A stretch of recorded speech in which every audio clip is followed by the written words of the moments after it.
Por tanto, cuando veáis en el lugar santo la abominación desoladora de que habló el profeta Daniel, entre paréntesis, el que lea entienda, entonces los que están en Judea huyan a los montes, y el que está en las azoteas no descienda para tomar algo de su casa, y el que está en el campo no vuelva atrás para tomar su capa.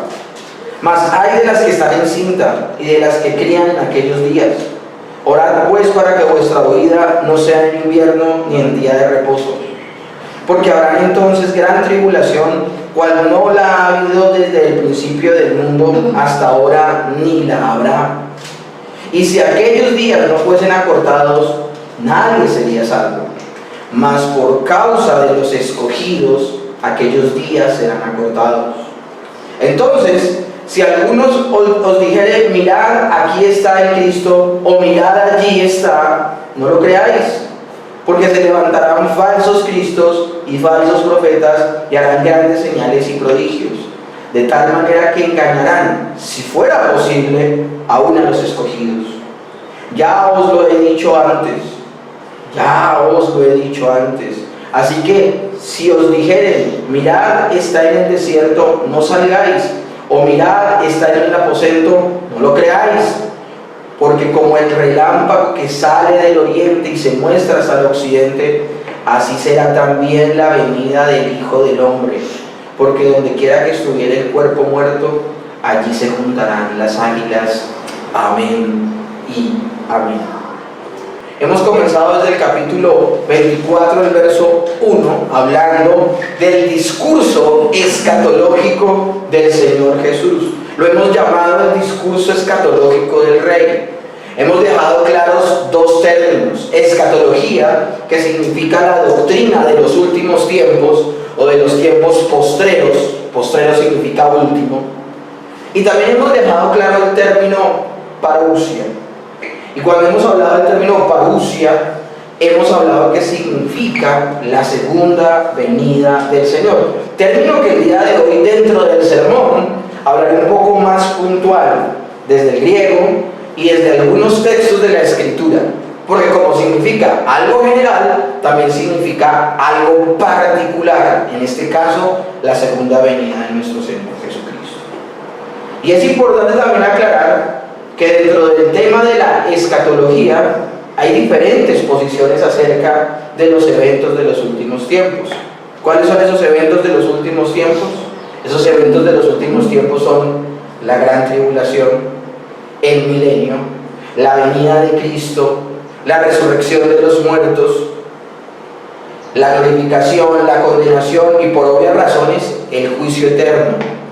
Y algunos vivirán eternamente en gloria y otros estarán eternamente en condenación. Todos estos son los elementos y los eventos que hay de los últimos tiempos, y por esa razón hay una doctrina al interior del creyente, del cristianismo y de la teología, que se llama escatología.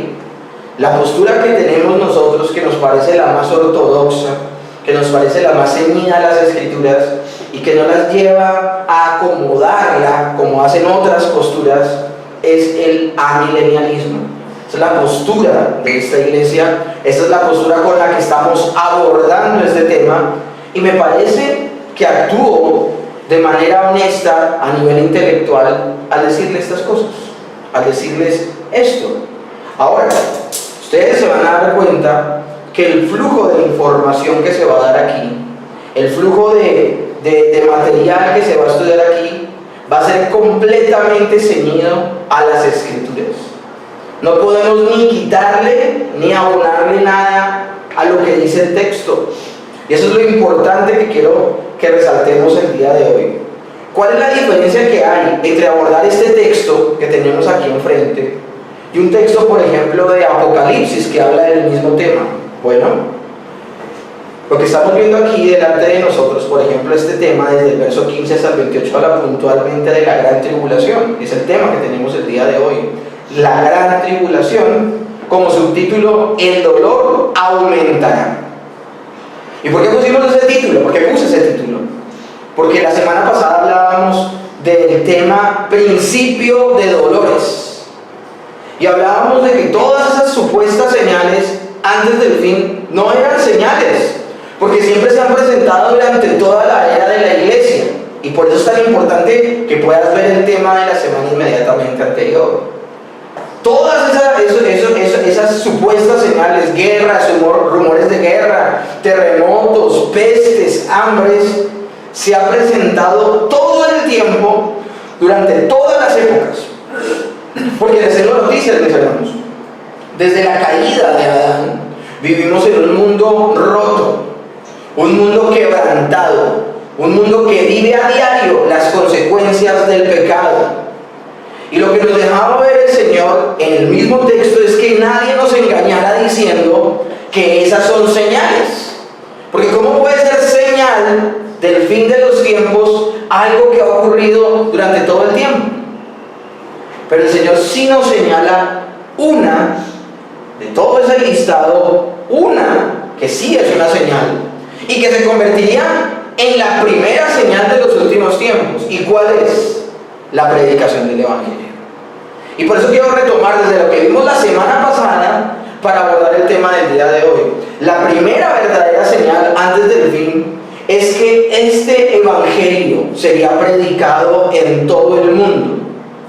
Y el pasaje dice, entonces, verso 14 de Mateo 24, entonces vendrá el fin. Y ese entonces no es un entonces inmediato, que lo hablábamos también una semana atrás. No es un entonces inmediato. El término entonces da un espacio de tiempo para que ocurran dos acontecimientos importantes, que cuáles son la gran tribulación y obviamente la venida de nuestro Señor Jesucristo. Y es aquí donde yo quiero que prestemos atención. Al Señor le han preguntado ¿cuándo serán estas cosas? O sea que la pregunta que hacen, entre varias preguntas que hacen los apóstoles, que ahorita las vamos a ver puntualmente, ellos lo que están preguntando es ¿cuándo? O sea, un tiempo cronológico. Y por eso la manera en que va a narrar los acontecimientos el Señor, de alguna manera les va a dar luz de ese tiempo cronológico. Y eso es que lo importante y es lo diferente de cómo se aborda este tema a cómo lo puede abordar Apocalipsis. Apocalipsis es un libro que no presenta los eventos de manera cronológica, sino de manera espiral. Eso quiere decir que Apocalipsis habla de un tema, luego habla de otro, pero puede retomar nuevamente un tema que estaba viendo anteriormente. Y por eso no lo podemos ver de manera cronológica. El dispensacionalismo se ha esforzado en ver Apocalipsis no solo de manera literal, sino de manera cronológica. Y por esa razón, en esos déjà vu que tiene Apocalipsis, en esos ir y venir, porque él puede tomar un tema y luego dejarlo de abordar para tomar otro, pero luego lo vuelve a abordar más adelante, es el peligro de tomar de manera literal un libro altamente simbólico y también con un supuesto orden cronológico. Pasa lo que pasa el día de hoy, y es la posición dispensacionalista, que tengo que aclararles algo. Yo soy tan honesto intelectualmente al hablarles de este modo, porque soy consciente de que la postura más popular al día de hoy al interior de la iglesia es el dispensacionalismo. Es la postura más popular, postura a la cual yo pertenecí durante casi 16 años. Yo era fascinado viendo las películas de Dejados Atrás, era fascinado viendo a Kirk Cameron pelear contra el anticristo. Me encantó cuando vi finalmente a Nicolas Cage haciendo un papel en una película de Hollywood acerca del mismo tema. Pero mis hermanos, al hacer un estudio honesto, y bueno, más allá de honesto, ortodoxo, de todas las posiciones que hay, me di cuenta que era difícil de asumir una literalidad al interior de las Escrituras dentro de un libro tan simbólico como Apocalipsis.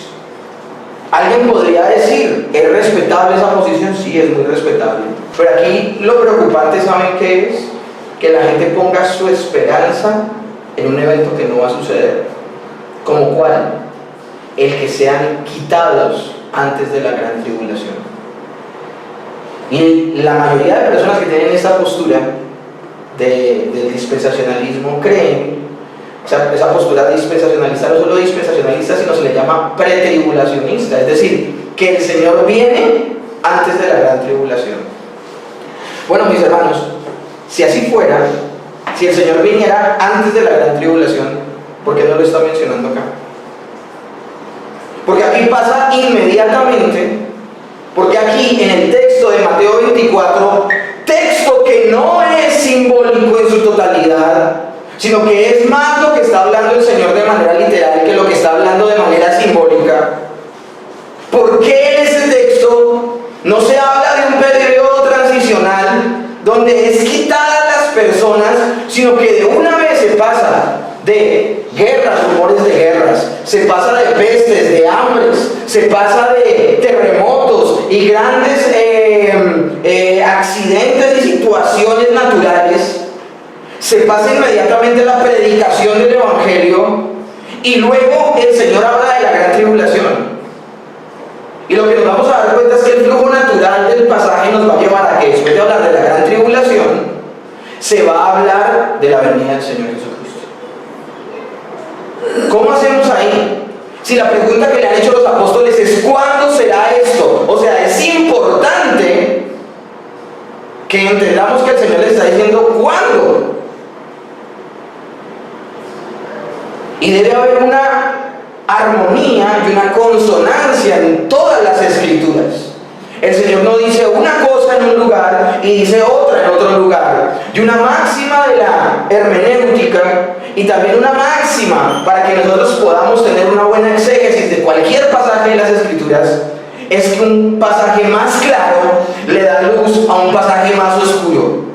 Y mis hermanos, Mateo 24 y 25 son pasajes que en su mayoría son pasajes claros, que al compararlos con lo que dice Apocalipsis son más oscuros. Entonces, ¿cuál es el termómetro? ¿Cuál es nuestra dirección? Mateo 24 y Mateo 25.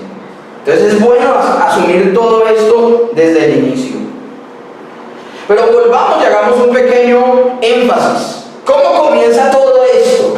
¿Cómo comienza esta interrogante de los discípulos? ¿Qué fue lo que catapultó a que los discípulos preguntaran al Señor lo que preguntaron? Bueno, Jesús en Mateo capítulo 23, el verso 38, había dicho algo que escandalizó a los discípulos. El que se predique desde un púlpito que la iglesia va a vivir la gran tribulación. En su momento los discípulos fueron también alarmados con una declaración del Señor Jesús. ¿Y cuál fue la declaración del Señor Jesús? Mateo capítulo 23, verso 38, que ya lo vimos. He aquí vuestra casa es dejada como un lugar desierto. Y Mateo capítulo 24, el verso 2, que lo vimos la semana pasada, el Señor también decía: os digo solemnemente que aquí no quedará piedra sobre piedra que no sea derribada. Son estas declaraciones del Señor Jesús las que alarman a los discípulos y los llevan a preguntar lo que preguntan. Ellos habían reaccionado a esta declaración de la siguiente manera. Verso 3 de Mateo 24. Dinos cuándo sucederá esto y qué señal habrá de tu venida y del fin del mundo. Ellos le están haciendo tres preguntas al Señor Jesús. ¿Cuándo sucederá esto? ¿Qué? La destrucción del templo. Segundo, ¿cuándo será tu venida? Obviamente, como lo he dicho en predicaciones anteriores, ellos tenían una concepción incorrecta de su venida porque ellos no aceptaban del todo que Jesús tuviese que morir, menos que volviera resucitado. Entonces, una pregunta es: ¿cuándo será destruido el templo? Dos, ¿cuándo será tu venida? Que el Señor tiene que corregir lo que ellos piensan acerca de su venida y dejar muy claro cuándo Él vendrá. Y tercero, ellos preguntan algo que podría ser inconcebible. Si ellos tenían una visión de una vida aquí en la tierra, ellos preguntan acerca del fin. ¿Y cuándo será el fin? En cuanto a la implicación errónea de la pregunta que hacen los discípulos, como si la caída de Jerusalén y del templo fueran a ser seguidas inmediatamente por el fin de la era, Jesús los ha rectificado. Les ha mostrado que muchas perturbaciones sucederán y que habrá un extenso periodo de proclamación del Evangelio antes de que llegue el día de su venida. Miren cómo el Señor les rectifica. La rectificación es todo lo que hablamos la semana pasada. Por eso es tan importante que una persona que esté viendo este sermón por primera vez vea el resto. El Señor lo que les ha dicho a ellos es que van a haber muchas perturbaciones. ¿Cuáles son las perturbaciones? Guerras, rumores de guerras, terremotos, hambres, pestes. Luego de que eso suceda, también va a haber una prolongada era de predicación del Evangelio. Como lo vimos la semana inmediatamente atrás, es imposible cumplir la gran comisión en cuestión de días, meses o años. Han pasado, mis hermanos, casi 2000 años desde que la comisión, la gran comisión, fue dada a los apóstoles. Y al día de hoy, aunque se ha llegado a gran cantidad de lugares, aún falta. Era algo de tiempo. Y luego el Señor en su rectificación dice, no solamente habrá un periodo de grandes perturbaciones, no solo habrá un momento donde se predique extensamente el Evangelio, sino que, como lo vamos a ver el día de hoy, va a haber un clímax en esa tribulación. En esos momentos difíciles va a haber un clímax, una situación de tanto sufrimiento que, como dice la escritura que hemos expuesto el día de hoy, no se había vivido jamás. Entonces vamos a meditar y vamos a ir por partes. En cuanto a la primera parte de la pregunta, considerada sola, ¿cuándo será esto? ¿A qué se está refiriendo? Si consideramos esto, ¿cuándo será esto? Se está refiriendo a cuándo será la destrucción del templo, cuándo será la destrucción de Jerusalén. Jesús les contesta ahora, pero de tal modo que la respuesta sirve para más de un acontecimiento en la historia. ¿Cómo así? Sí, porque el Señor Jesús cita al profeta Daniel. Y cita al profeta Daniel hablando de la abominación desoladora como una señal de cuándo va a ser destruido el templo. Y les tengo noticias. El texto de Daniel, que se los voy a leer, ya se había cumplido. Entonces, ¿para qué citar un texto que ya se había cumplido en la historia si no es que ese texto puede cumplirse en varios momentos de la historia? ¿Para qué citar un texto que solo tenía un momento de cumplimiento? Él va a citar un texto donde va a hablar de una situación que se va a presentar varias veces en Israel.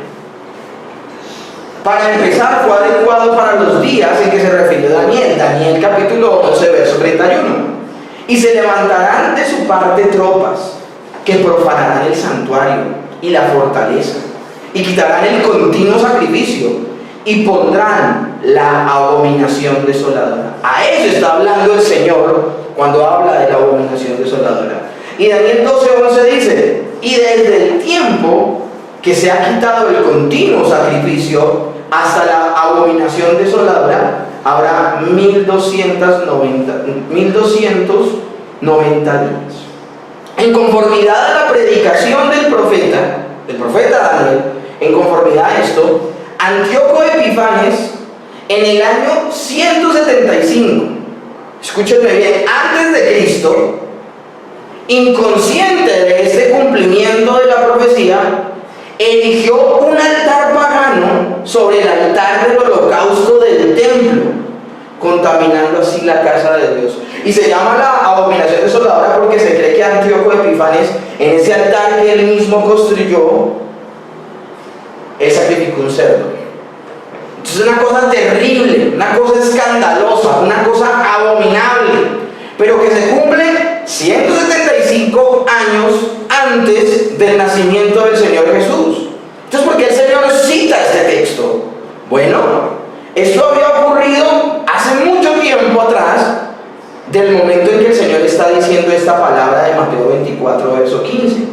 Sin embargo, Jesús dice, ahora, cuando veáis el sacrilegio desolador o abominación desoladora, como lo dice la Reina Valera 60, Él lo que está demostrando a sus discípulos es que esa profecía dada por Daniel puede aplicarse a más de una situación histórica. O sea, sería anacrónico de parte del Señor citar algo que ya se cumplió. Pero uno, Jesús es Dios.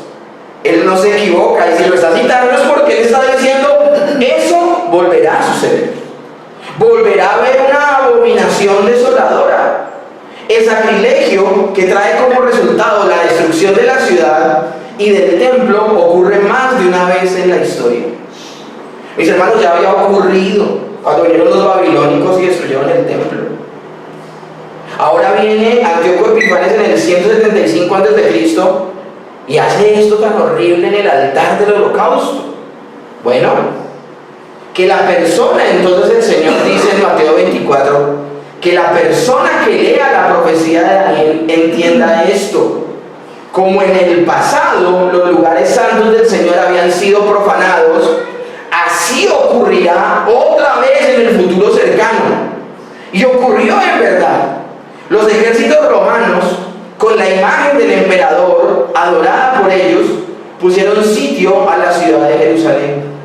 Y es a esto a lo que está haciendo referencia, porque eso sí sucedió luego de la profecía de Mateo 24. Lucas, capítulo 21, verso 20 dice: pero cuando viereis a Jerusalén rodeada de ejércitos, sabed entonces que su destrucción ha llegado.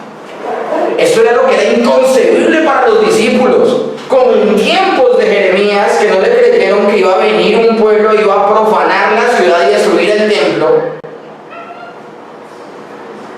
Al día de hoy también, en ese momento, en el primer siglo, cuando el Señor está diciendo esto, también con escepticismo lo vieron los discípulos, pues les está demostrando con la misma escritura que así sucederá.